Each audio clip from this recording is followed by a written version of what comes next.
Welcome to my InDesign tutorial for learning this program by mimicking the D&D 5e trade dress. This is also just a great skill to have for any profession that you decide to go into. Learning layout and how to work in, quite honestly, the most powerful layout software in the entire world.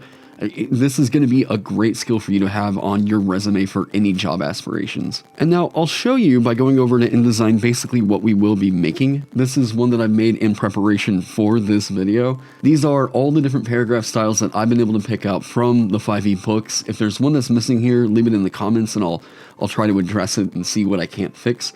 And there's also going to be a document that I will provide down in the link below that walks through a step-by-step of any of these headers I'm making, the paragraph styles, character styles, all that good stuff.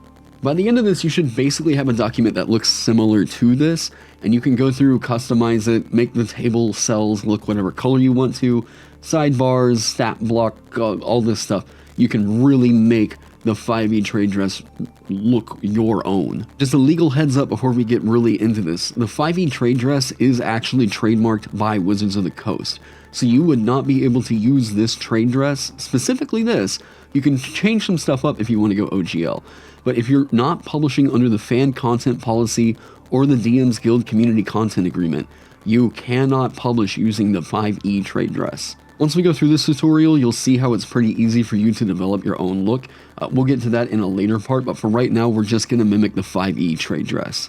I think this series probably needs to get split up, so in this one, we're just going to cover starting out with a fresh new document, talking about paragraph styles, character styles, swatches, the basic formatting things, and then we'll do some finishing pages, all that stuff. So yeah, let's get started on a new document. Alright, so here we are on the landing page for InDesign. We're going to go up here to New File, the blue button. Yeah, click that. Go over here to Print, and select, make sure that letter is selected. Change your units over to inches. We want to make sure that the software is communicating all this information to us in the same type of measurement. And we're going to go down to margins and make sure that your bottom, your outside, and your inside margins are set to 0.75, and your top margin is set to 0.5. We create that document and then we wind up here. You might be a little confused at this point because your screen might not look like mine. Well, that's because my workspace is set to book. Yours probably looks something like this right now. So to change that, up here to Window, Workspace, Book. Boom. And it should look similar to this. Now we need to go pick up some fonts over here on Adobe Fonts. If you have InDesign, then you got this basically for free. So I'm going to look up Mrs. Eves. Make sure that you have all of the fonts activated from this one right here. We're going to look for Bookmania. Activate all these right here.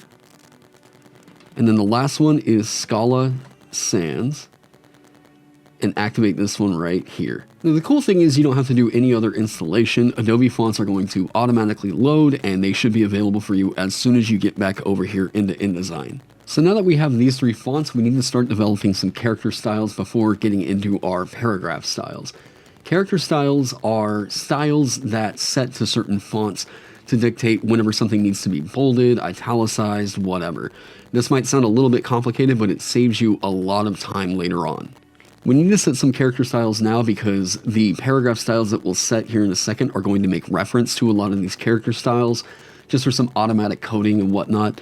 The ones that I use, and this might not be the perfect way to do it, you might find your own workaround, but these are the ones that I'm currently using whenever I'm formatting something for D&D. I type a character style for regular, italic, bold, italic, bold, italic, small caps, drop cap, and superscript. Now the way that we set these character styles, I'll go down to this menu right here where it says character styles. Make sure that you have this panel up on your window. I'll go down to this button, this little square with a plus sign in it. This is how we add character styles to this menu. With that character style created, we'll just right click it, edit character style, name it regular, go down to basic character formats, and we're going to remove any font families that appear here. And for font style, we're just gonna go to regular and we're good. We're gonna go through and make character styles for each of the other ones that I have listed here, but I wanna show you something about a function in here that they use called based on. So if I have this one selected for regular and I click the create icon, what this character style right here is going to do, once I edit it, you see this function right here that says based on. That based on means that it's going to reference any changes that are made in that regular character style and then apply them to this one as well if it's not already overridden by something in this character style. This helps to keep our layout looking really consistent throughout the entire thing, and it's worth keeping track of this based on function right here and continuing to highlight that, create a new character style, and it saves you a ton of headaches later on. Back up here, select that, create new character style. This character style will be bold. Select bold.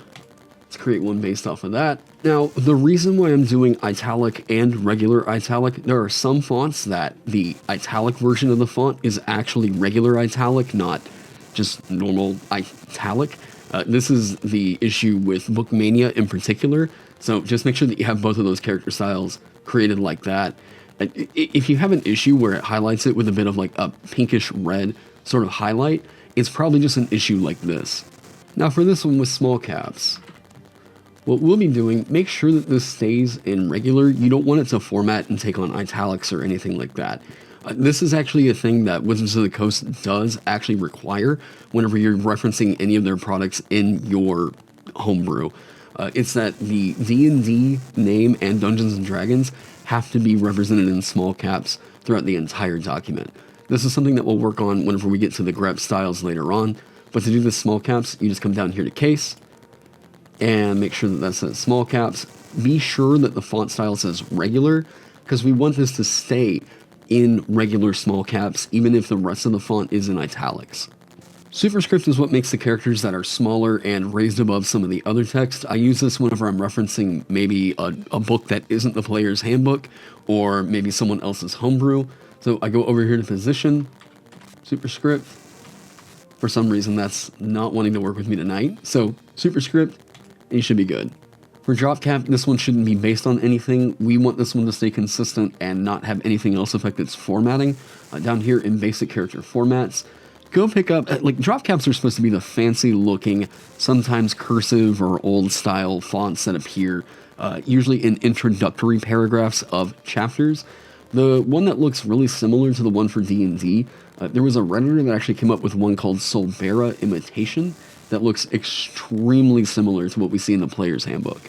The link to that will be down in the description below, but I think in the player's handbook, they were actually using a custom like art asset for those. So Solbera Imitation will get the job done, even though you might have to fiddle with some gradients to make it look exactly like the stuff in the PHP. So those will be all the character styles that we need. Now let's set up some object styles. Object styles are certain presets that will apply whenever you, let's say I select this text frame right here and I want it to be a specific type of text frame. Well, I will add that in here and I can customize how this text frame will function. Maybe there's certain effects that I have applied to it or whatever that I want that to stay consistent throughout multiple text frames. I'll set up some kind of an object style for that. The basic text frame that we'll be using across all the bodies, we'll just call text frame dash body. Go down to text frame general options and select that. In this panel, we're looking at the column window right here. Set this number to 2 and the gutter, bring this up to 0.375. Also come down to the text frame baseline panel and we'll select our offset as leading. With that, you can close out this object styles window and we're going to go over here to swatches. Without overcomplicating it, you can just think of color swatches as the colors that you'll be using throughout the document. This time we'll start out by creating a color group so we can keep these all organized. Let's just name it the 5E trade dress.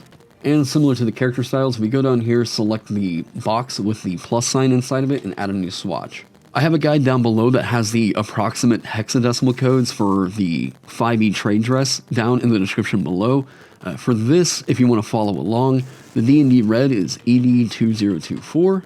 All the headers for Burgundy, this is 331315. The underline that you see in feature text, usually this is on, I believe it's header 2, is a color called Goldenrod, that is D4. B66A. Stat blocks use a bit more of a crimson shade rather than the bright D&D red or the burgundy, so that shade appears to be 9B2626. The shading that you're going to see in stat blocks and class tables is DDEABE. Those are the only 5 that we need to imitate the 5e trade dress from the player's handbook, but after Tasha's Cauldron of Everything, they actually added in some variations to these, so we'll make a new group folder with those. For our first swatch, this is the one that Tasha's uses for their section headers. This is 2F2A40. All the sidebars go with this kind of a light lavender look, and this is CBC1D9. The class tables have a light blue, sort of a powdery look to them, and that one is C5DCEC. And then the type seems to be a little bit lighter in Tasha's than it does across the player's handbooks. What I could grab, it looks like this is just 444444, but that's kind of unconfirmed. I don't know. Yeah, I do like the look of a little bit more of like a charcoal than the flat black. And then lastly, it looks like some of the stat blocks went with a light brown as opposed to black in the stat blocks in Tasha's. So again, kind of speculation here, but this one looks to be 62472C. Alright, so let me show you what these character styles will do. I'm just going to put these in Bookmania, and you can see this one has regular italic applied to it. If I go down here to bold, and I select that character style, it makes that one bold. I go down to italic. Well, this one's going to highlight in that pink because italic is not actually a style in this font, but if I go over to Scala, it'll actually italicize that. Bold italic. Small caps, drop cap, and superscript. There you go. With character styles and swatches knocked out, here is the big, kind of complicated and possibly lengthy part of this video. Stick with me on this, grab a snack. Yeah, this might take a second. Right, we're going to get rid of this text while we work on our paragraph styles. I don't want anything to accidentally bleed over or whatever. I have basic paragraph selected over here. I am going to create a new paragraph style, and I create 3 before I start out on a document like this. The 3 that I'm going to start out with are header, and then I put in parentheses ref for reference. I deselect that to make sure it doesn't do the based on shortcut. I do another one. This one is going to be for serif, and then the last one I do is called sans serif. I'm also going to create some groups to help keep this whole thing organized. By that, go down to this folder, create new group. This first one is going to be body. Next one will be headers. With body selected, I'll create a new one called sidebars. Also within body, I'll create another one called tables. Same thing, this one's going to be called spell lists. We'll have another group called stat blocks. And then the last one will be quotes. With that deselected, I create another one, and I'm just going to call this margins for now. Another one I call publishing page. And then the last group I call table of contents. This next point could get a little bit confusing whenever I start to talk about grep styles. The document down below has all the stuff I'm basically going to be copy pasting over here. I typed out the names of the 3 paragraph styles that we'll be tweaking over here in paragraph styles, and you guys can actually see these updates happen live as we're messing with the paragraph style. So we'll select this one, it's header reference, right click it, do edit header, go down to basic character formats, change the font family to Mrs. Eves. For the font style, select Roman small caps. And the rest of this we can pretty much just leave blank. And see, I just encountered a problem. I went over to serif, and because it was based off of the header, it auto-formatted over here, right? We don't want that to happen, so we're going to make sure that that's all cleared out. Go up here to our font family and type Bookmania.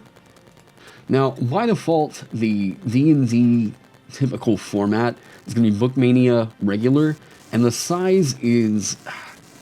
It seems like it's changed over the course of this edition. For right now, it seems like the size is usually being printed as 10.5 point. We get out of that, now that we see that there's an error with sans serif, no paragraph style. This is going to be Scala. And the way that they do all of these sans serif fonts is that they're actually 1 point smaller than the body text. So the serif font is going to be 10.5. This one should be 9.5. Now I know I just cleared out the based on thing, but we're actually going to be editing some of the grep, so it's easier just to work on one of them for right now, have it applied to the other one, and yeah. So with that selected, I'm gonna hit OK. Now the grep. Grep stands for Global Regular Expression Print. Basically what this means is if within this paragraph style, InDesign finds a certain string of letters, you can have it instantly format that with some of the character styles that we picked out earlier. This is going to save you so much time, I promise. Let's handle some of this here so we don't have to worry about reformatting things later on. I'm going to make a new grep style. Now, as I said earlier, small caps, this is something that we have to apply to any instance of us saying D&D or Dungeons and Dragons. So I'm going to select Apply Style Small Caps, go down to to text. I'm going to type Dungeons and Dragons with a vertical bar and D&D. Now, by me doing this, that means anytime that InDesign finds Dungeons and Dragons or D&D, it will apply the small caps within this paragraph style. The next string of grep that I'm going to apply is going to apply regular italics. This is a style that's going to apply to any instance of Player's Handbook, Tasha's Cauldron of Everything, Xanthar's Guide to Everything, Volo's Guide to Monsters, Mordenkainen's Tome of Foes, Monster Manual, or the Dungeon Master's Guide. So anytime it sees that text in the paragraph, it's going to italicize it. And the last bit of grep that we'll add is going to be superscript.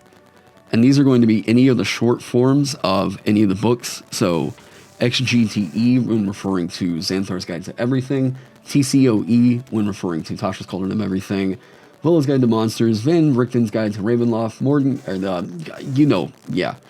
there's probably more, Mordenkainen's Tome of Foes. Anytime you want to add a new superscript in here, just make sure that there's a vertical bar, and then you add the, I don't know, let's say like Icewind Dale rhyme of the Frost Maiden or something. So we have that change for the serif, and we need to deselect that and make some changes to our sans serif. First thing we do, no paragraph style it's based off of, make sure that this is just back to our regular. Now with the grep styles, the one thing that we'll have to change, there is no regular italic in Scala Sans, it's just italic, so swap that out. Now while we're already over here, let's go to our open type features. Make sure that the figure style says tabular lining. What this does right here is keeps all of the numbers that we'll have in the text actually all uniform and within the same line. This is what they do for the 5e books. The default figure style will have them kind of going under in some cases, or they're just smaller than the rest of the sentence, and it just looks a lot prettier to keep it with tabular lining. There's only one instance in which WotC went away from tabular lining, and it's later on whenever we talk about spell lists. One last change we need to make before we start making our body text styles and everything. Go to serif, do edit serif, go over down to hyphenation. Now the thing that we're going to change is actually going to be after first, make sure that that just says 2 letters. Before last, let's change that to 3 letters. And then we just increase this by 1 spot over towards better spacing. These settings appear to be what WotC is using right now in the modern 5e books. So then when making our body text, I'm going to type this out. Body text we want to be in this serif font. The reason why it's called serif, if you see these little decorations on the top and bottom of the letters, like right here on the R, these are what we call serifs. One that says sans serif, that means literally without serifs. So it's really clean and geometric. The body text one that we're making, we want to make sure that this is based off of our serif font right here. So we type out body text, make a new paragraph style. Let's just rename this body text. Now, the reason why we made sure that that was selected, the serif, was so whenever we go into edit body text, this says based off of serif, it's going to reference that. Yeah. And now that that's done, I'm going to be typing out some of the other paragraph styles that we're going to be using and referencing to body text. So I'll be back with you guys in just a second.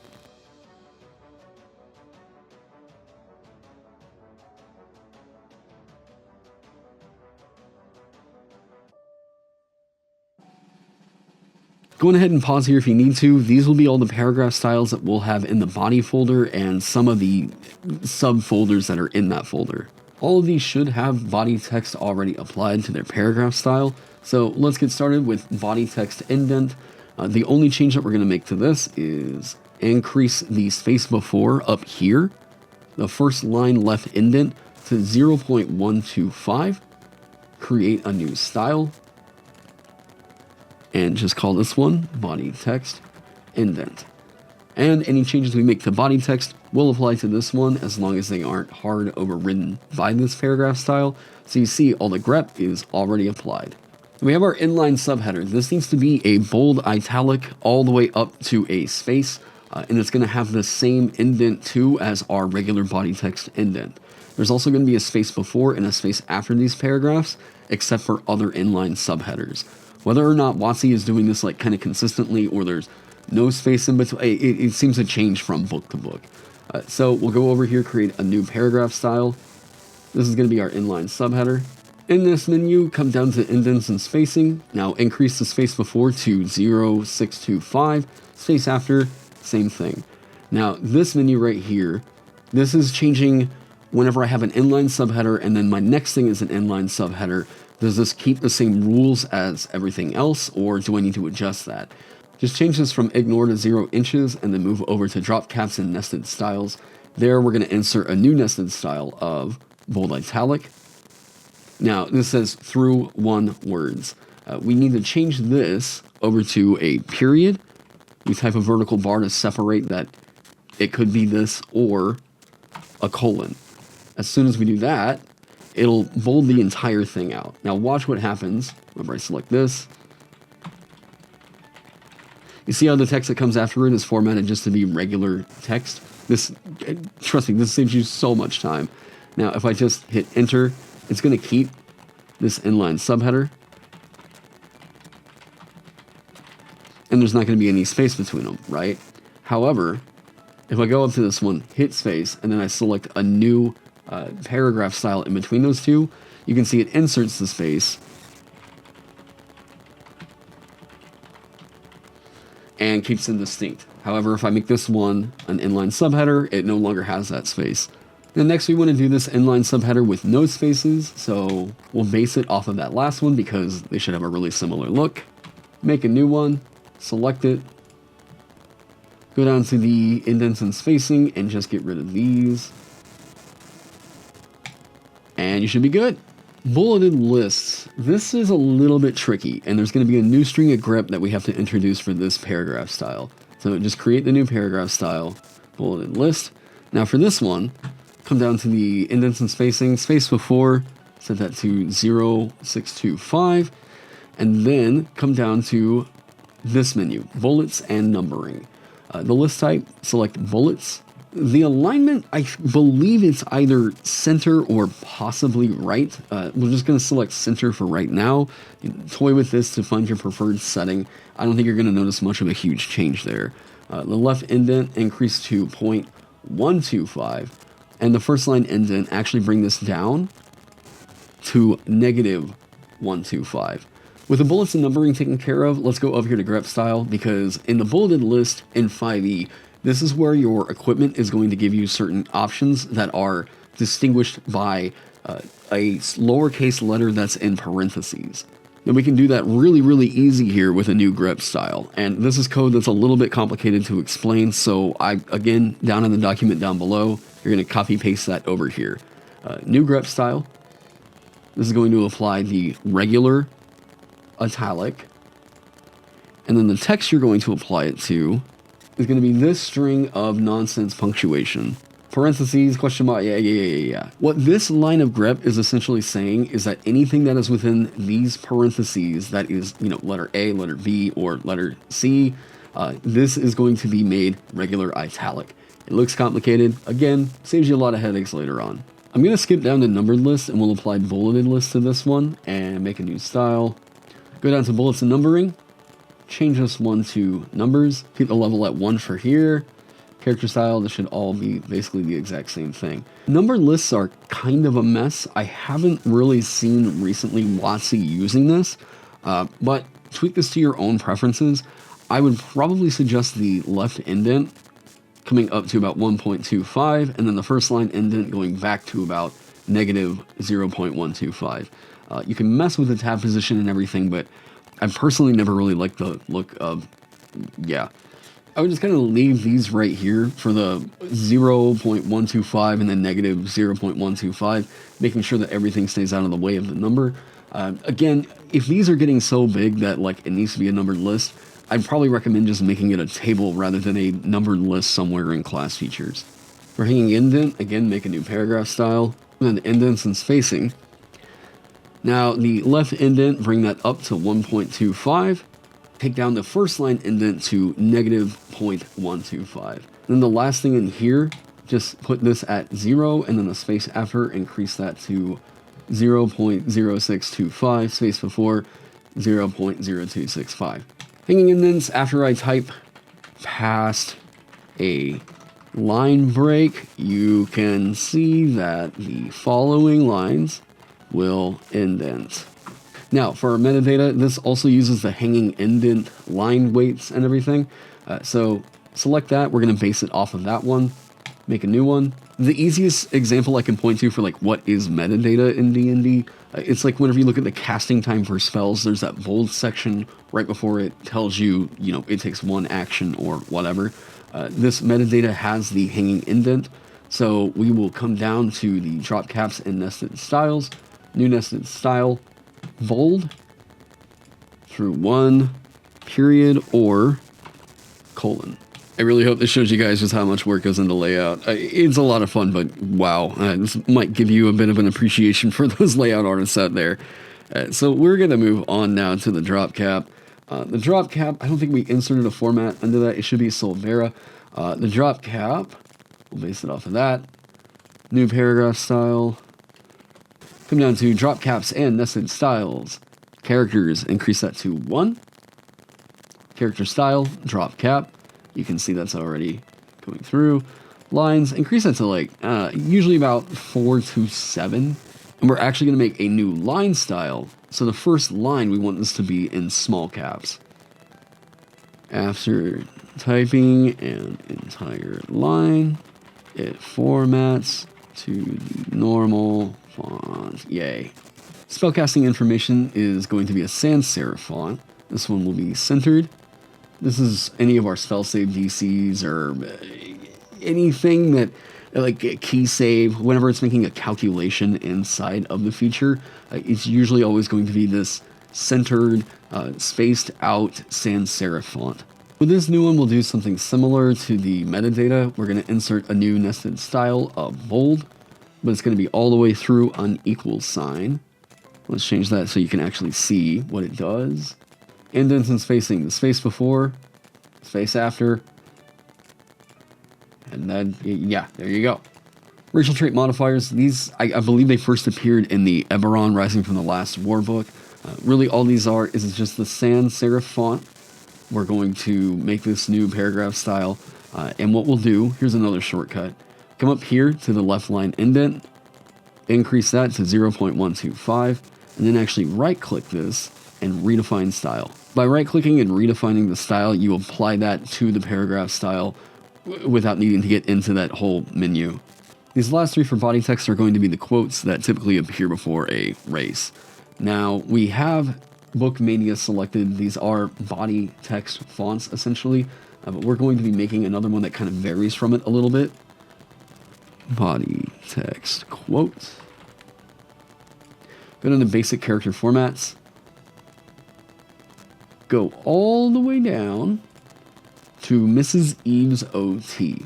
For font style, select italic. Keep the size about the same. This should look about the same as our body text, essentially.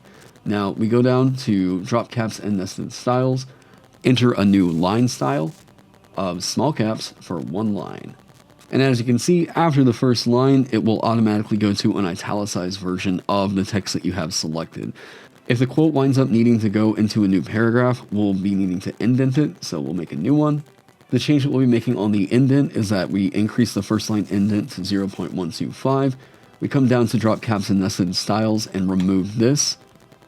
Click OK, and we should be good there.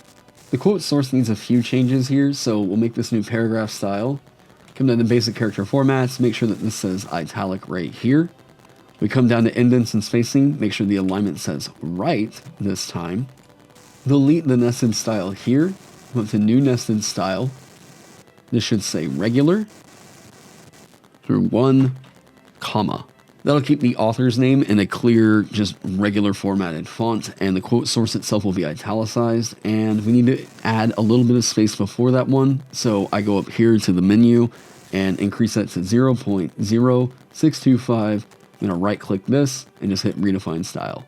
Just did a little bit of house cleaning and dragged the quote paragraph styles down into this folder here. We don't access those a whole lot, so I'm just going to close that out into its own separate folder so it's not cluttering up all this panel. All right, body text is done. Let's do our headers. So header, select the header reference and create a new style. We're just going to call this header 1 for now. Let's type out a few of these while we're here. The feature subheaders are what we see now in Tasha's, where it says underneath the feature itself, there's an italicized thing that looks like the body text that tells you what level you get the feature at. With header 1, let's drag that down into our headers folder, and with this style, all that we need to do is increase the size to 21.5, and then come down to the indents and spacing. The space before, let's keep it at 0, and the space after, increase that to 0.625. On the section header, let's make another one. You guys are probably getting used to this monotonous process now. Section header. Increase the size to 26. Space after should be 0. Yep. And then the space before, increase this to 0.125. The section header is unique in that this is the one that's now appearing centered in the column. So redefine that style right there. The chapter headers. These we're going to increase the size to 29.5 and leave that left.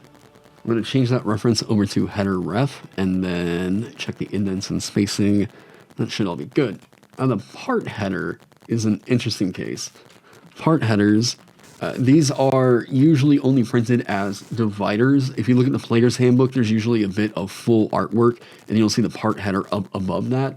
The part header, we're going to make this no paragraph style that it's based on. The basic character format, this is actually a font called Modesto that you can also go pick up over on Adobe. Modesto condensed, bold, and then the size of this, I think the estimate is like, what, about like 48? We're not going to really worry about this too much here because the part headers don't typically fall within a text thread. You can, however, keep it as a part of the text thread if you go into the spanning options, which is, span columns, paragraph layout, span columns. And the other thing, this is always all capitalized, so set the case to all caps. And for the indents and spacing, this one is also always centered. Okay, header 2, new paragraph style. Reduce the size of this one down to 16.5. And here we're going to learn about paragraph rules. Paragraph rules, it is drawing a rule which is just a line below the text. Whenever you see a class feature, you're probably used to seeing this right here. So that paragraph rule is going to be on. Make sure it's rule below on. The weight is, it appears to just be 1 point. The offset, I actually think that this is closer to 0.05 from what I've seen than 0.0625 or whatever. So just do the offset to 0.05. You can change that if you would like. Here in the paragraph rules, since we're going to be mimicking the 5th edition look, I'll just change the color to that goldenrod that we made earlier. Now, since we're messing with the color and we based everything off of this header right here, what we can do is come up here to header ref and change the color for all the headers by changing this one right here. So the burgundy that they use for all the headers, we select that. You can barely tell a difference. Let's select something else, right? Pink, right? It's going to change all the headers for us, no matter the paragraph style, because they're all based off of this one. Last thing on header 2, make sure the space before you increase this to 0.0625, and that should carry over. Let's make our header 3. This one, space after, bring that down to 0, space before, increase that one to 0.0625. The size of the font itself, bring that down to 13.5. And just make sure that the paragraph rule, if you base it off of 2, make sure that you get rid of that one. For the feature subheader, let's select our serif font and make a new one. Change that to regular italic. And then after this one, on the indents and spacing, increase that to 0.0625 and keep going. Okay, now this looks kind of messy, and I would rather not have all this down below all of our body text stuff. So a hotkey to put all this into this other column, we can insert a column break by hitting the enter key that's on the number pad, not the enter key that's next to your letters. By hitting that enter key over here, it puts everything over into this column, and we can still work on our body text stuff down below. Okay, for our sidebar, select sans serif, create a new one. Paragraph shading, all these sidebars are going to have some shading in them. We can change that to our standard 5e shading, change the tint to 100, not 1000. Increase the offset on the top and bottom to 0.0625. Okay, border. And the border, we don't want one on the right or the left. Get rid of these. And then increase the offsets of all those. Reduce the left and the right. And here we have our sidebar border. Now, the last thing that you need to do is go over to your indents and spacing and insert the same values that you see on my screen right here. The left indent, this will keep it from rubbing up into the column. It gives the text a little bit of padding to keep it from looking kind of odd or bleeding out into the white space. Drag that one into sidebars, and we will just be working in this folder for now. So we have a few paragraph styles that we now need to create. We have our sidebar body, indent, title, inline subheader, hanging indent, metadata, bulleted list, and numbered list. So these all require a different type of formatting because they're going to be operating with a different indent happening at all times. So we need to kind of recalculate the first line indents on some of these, just the general formatting. We also need to make sure that this one doesn't run into or clip into some of our body text. So for the sidebar title, every single sidebar is going to have a title of some kind in this format. So we'll increase the size in that to give us some breathing room from our body text.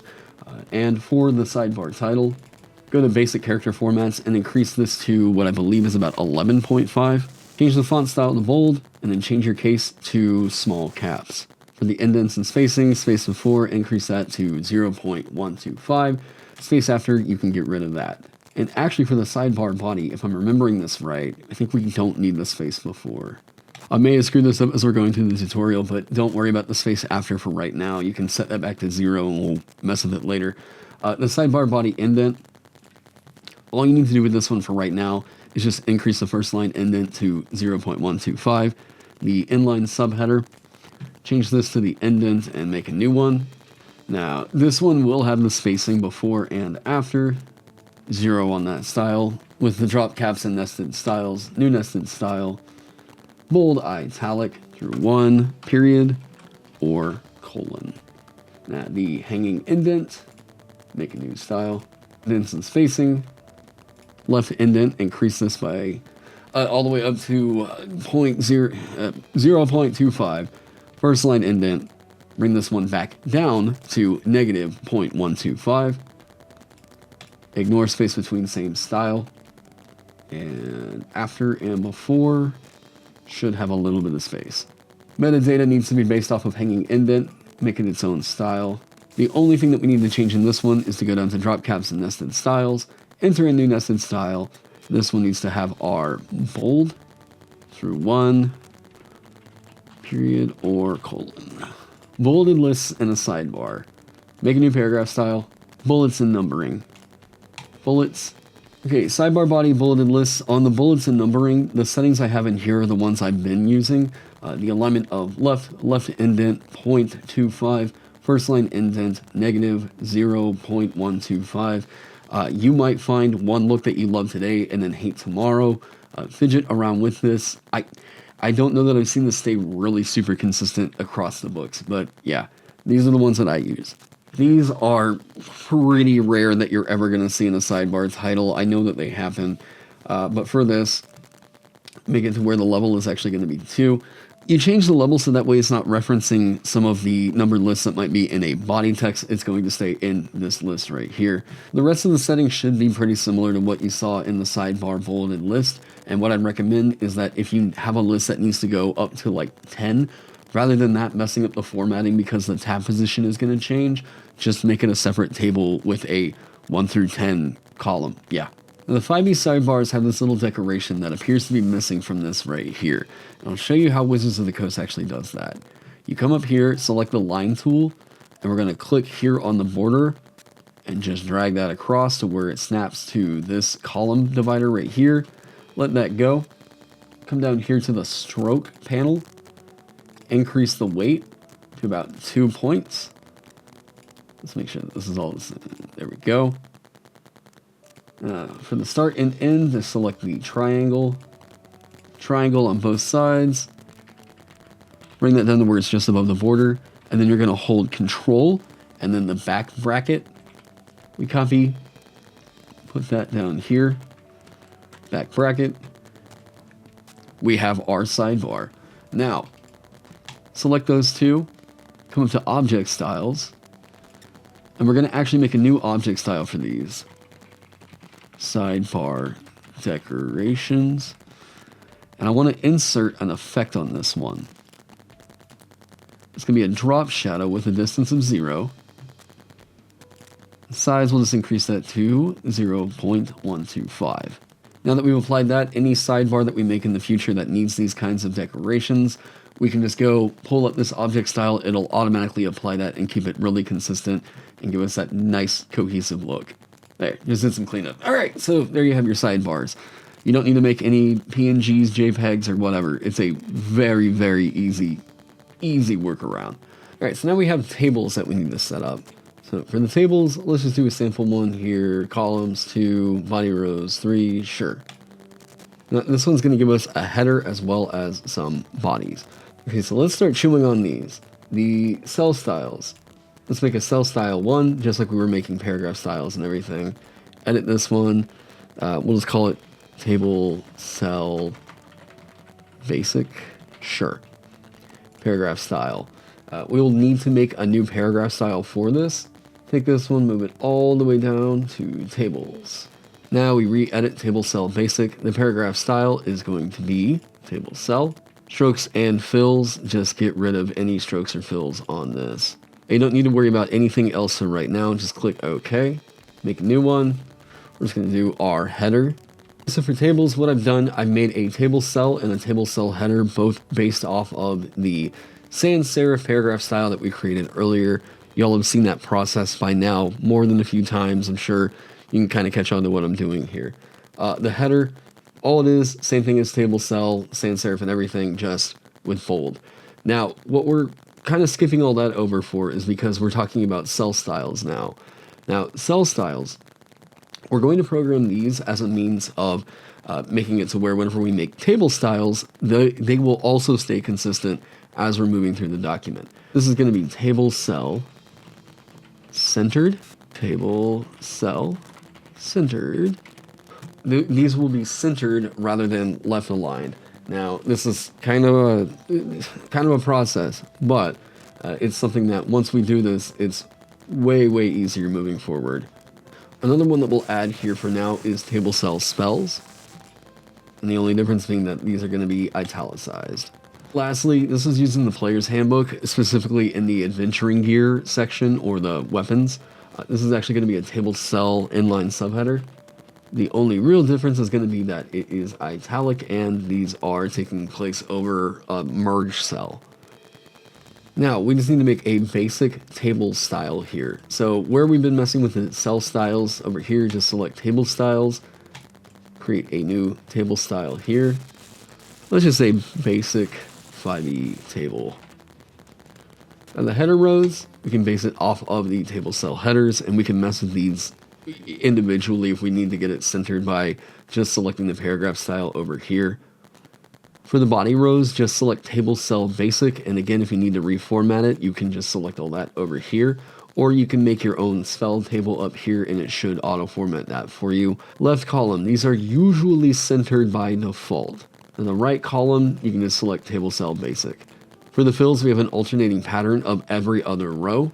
Since we have the header, we don't need to skip the first row or anything here.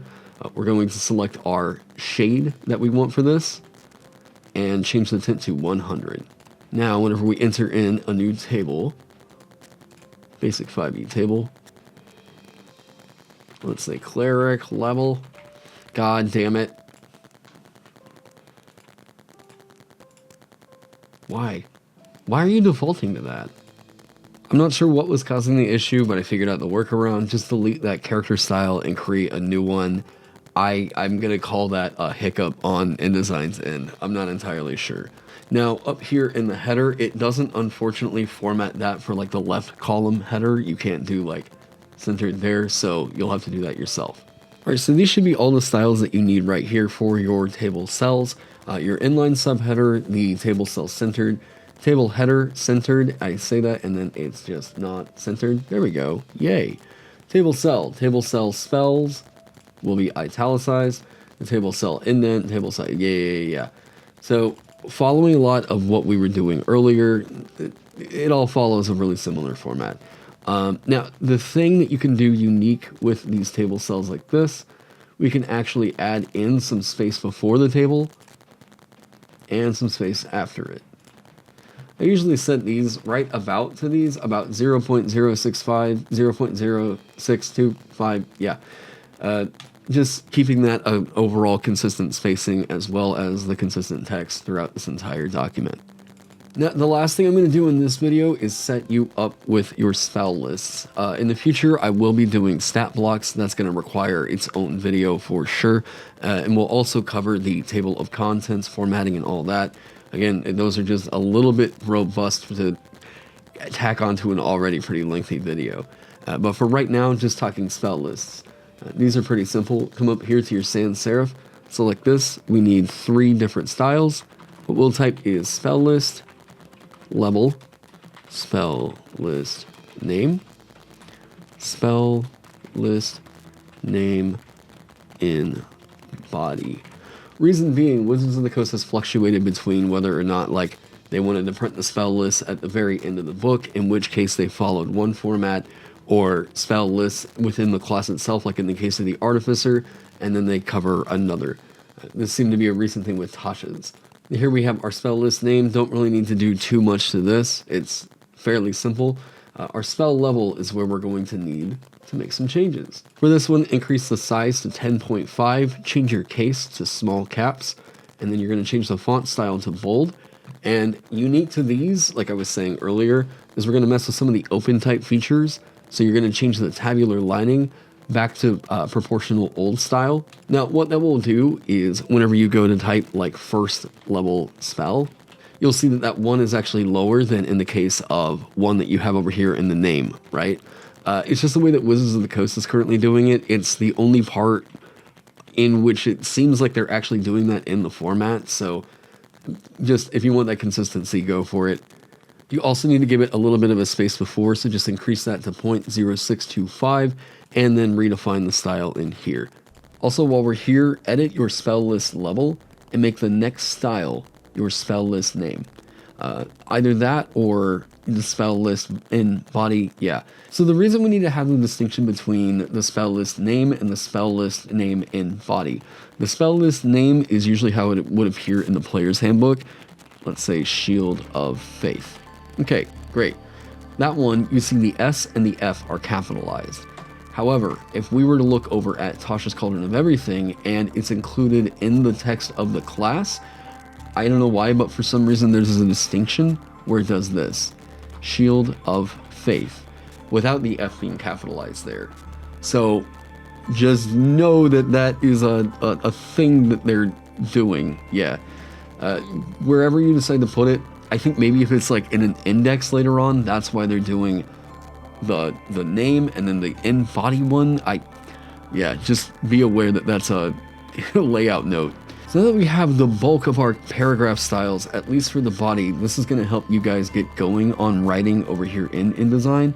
But just real quick, I'm going to show you how you can customize this even further. So let's say I don't like the look of this green in my tables. I want to change this up, give it up my own little personal touch. I go over, I say I like this blue a bit more, like they do in Tasha's, or yellow. I've used this yellow quite a bit, actually, not quite this bright, I've toned down the tint. Or red, for some reason. Bam, there you go. This is just, by default, what they were doing. Sidebar titles. Now, because we based everything off of our sidebar body, I know that if I change this font in particular, it's going to change the way that it looks for all the other fonts. So let's say this one I want to do Natasha's purple, right? There we go. Change this one to red. Oh, that looks horrific, but yeah. So be tasteful with this, you know, like even that looks a little bit too, it looks way too heavy. It's just not muted enough. Yeah, no, that looks atrocious. So I think that's going to do it for this part 1 of our InDesign Masterclass. This is just getting you going on paragraph styles, swatches, character styles, setting up a document for the 5e look. I think next time we'll be talking about doing stuff in the margins, messing around with parent pages and all that. It's another part of setting up your document that I usually do beforehand, but this is my real big leap into, okay, what are all the different things you can do with paragraph styles, and yeah. Okay guys, that's going to be it on this one. Thank you all so much for being here. I hope you all learned something. I hope you all are staying safe, staying healthy, and I can't wait to see you in the next one.